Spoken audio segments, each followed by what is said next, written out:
باللہ من الشیطان الرجیم بسم اللہ الرحمن الرحیم یا ایھا الذین آمنوا اتقوا اللہ حق تقاتہ ولا تموتن الا وانتم مسلمون۔ دیکھو میرے بھائیو، اللہ پاک نے جو ہمیں ایمان دیا ہے نا، اس کی ہمیں قدر کرنی چاہیے۔ ہمیں ایسے کام کرنے چاہیے کہ ہمارے ایمان کے اوپر آنچ نہ آئے، ہمارا ایمان زخمی نہ ہو جائے۔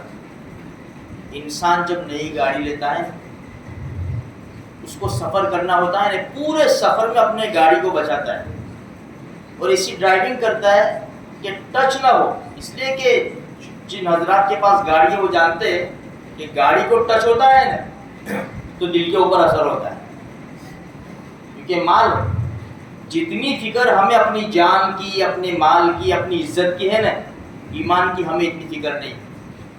ایمان کتنا زخمی ہے ہمارا اندازہ تو لگاؤ، اور ہمیں ایمان کی اتنی فکر نہیں ہے جتنی ہونی چاہیے۔ یہ ہمارا دنیا سے لے کر آخرت کا سفر ہے نا، اس میں ایمان کی گاڑی ٹھیک ٹھیک چلنی چاہیے۔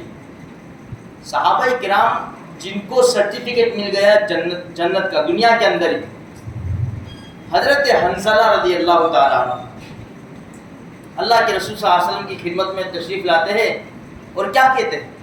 نافق حنظلہ، اللہ کے رسول حنظلہ منافق ہو گیا، خود اپنے بارے میں کہہ رہے۔ ہمارے نبی نے فرمایا حنظلہ کیا ہوا، کیوں ایسی بات کر رہے؟ تو حضرت حنظلہ رضی اللہ تعالیٰ فرمایا، اللہ کے رسول صلی اللہ علیہ وسلم جب ہم آپ کی مجلس میں ہوتے ہیں، آپ کی باتیں سنتے ہیں، جنت جہنم ہمارے سامنے ہوتی ہے، ہمارا دل نرم ہو جاتا ہے اور آنکھوں سے کبھی کبھی آنسو بہہ پڑتے ہیں، اور ایک ہماری کیفیت بالکل عجیب قسم کی ہوتی ہے۔ جیسے ہی آپ کی مجلس سے ہم جاتے ہیں اور اپنے بیوی بچوں میں مشغول ہوتے ہیں تو ہماری حالت بدل جاتی ہے، تو ایسا معلوم ہوتا ہے کہ میں تو منافق ہو گیا۔ بھائی دیکھو، جیسے ہم مسجد میں ہوتے ہیں، ابھی ہماری کیفیت کچھ اور ہے، جیسے ہم باہر نکلیں گے پورا ماحول چینج ہو جائے گا، کیفیت بدل جائے گی۔ یا رسول اللہ، میرے حالے سے آپ کی مجلس میں کچھ اور کیفیت میری حالت ہوتی ہے، اور گھر چلا جاتا ہوں بیوی بچوں کے ساتھ ہوتا ہوں تو میری حالت کچھ عجیب ہوتی ہے، بدل جاتی ہے حالت۔ ہمارے نبی نے ان کو تسلی دی، حنظلہ یہ وقت وقت کی بات ہے، یہ وقت وقت کی بات ہے۔ اللہ پاک نے جو اعمال کرنے کا حکم دیا ہے بس وہ کرتے رہو، اللہ پاک تمہاری کشتی پار لگا دے گا، تمہارا بیڑا پار ہو جائے، بس یہ اعمال کرتے رہو۔ اس لیے دیکھو کتنی فکر، آج ہمیں عمر ابن خطاب رضی اللہ تعالیٰ کتنی بڑی شخصیت ہے، 22 لاکھ مربع میل اسلام پھیلا ان کے امارت میں۔ اس کے پاس جاتے ہیں حضرت حذیفہ رضی اللہ تعالیٰ عنہ کے پاس۔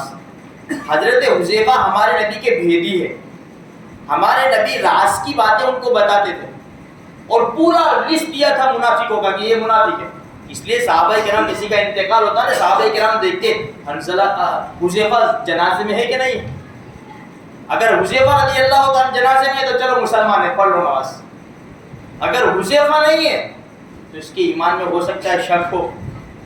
عمر ابن خطاب حضرت حذیفہ کے پاس پہنچ گئے، حذیفہ بتاؤ نا، میرا نام تو نہیں ہے، منافقوں میں میرا نام تو نہیں ہے۔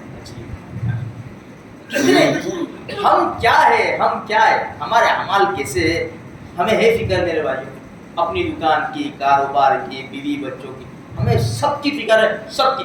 یہ فون میں ریچارج ختم ہونے کو ہوتا ہے نا تو میسج شروع ہو جاتا ہے 2-3 دن پہلے سے، ہم اس کے بغیر رہ نہیں سکتے، فوراً ریچارج، اس کے بغیر نہیں چلے گا۔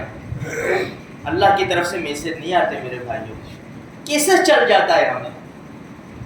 اس لیے ہمیں تھوڑی فکر کرنی چاہیے۔ بڑے بڑے لوگ جن کو دنیا میں سرٹیفکیٹ مل گئے جنت کے، ان کو اتنی فکر ہے، ہمارا کیا حال ہوگا۔ اللہ کی ذات سے تو امید یہ ہے کہ جب اللہ نے ایمان والے گھر میں پیدا کیا ہے تو اللہ انشاءاللہ بخش دے گا، لیکن قانون بھی تو ہے نا میرے بھائی، قانون جزا سزا کا قانون بھی تو ہے نا۔ وہ جہنم کے 7 طبقے بتائے، اس میں سے جبریل نے گنائے اور آخر میں رک گئے۔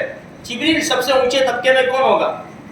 کہا کہ آپ کی گنہگار امت، وہی اللہ کے رسول بے ہوش، اللہ ہماری حفاظت فرما دے، سارے مسلمانوں کی حفاظت فرما دے۔ میرے بھائیوں، اپنے ایمان کی فکر کرو، 5 وقت کی نمازیں پڑھو، حلال حرام کو، جائز ناجائز کو پہچانو، جو جہاں بہتا ہے اس بہاؤ میں ہمیں نہیں آنا چاہیے۔ اپنے ایمان کی فکر ہوگی، ہماری نسلوں کا ایمان بچ جائے گا انشاءاللہ، ورنہ حالات بڑے نازک ہے۔ اللہ مجھے آپ کو، سارے مسلمانوں کو اپنے ایمان کے اوپر محنت کرنے کی توفیق عطا فرمائے۔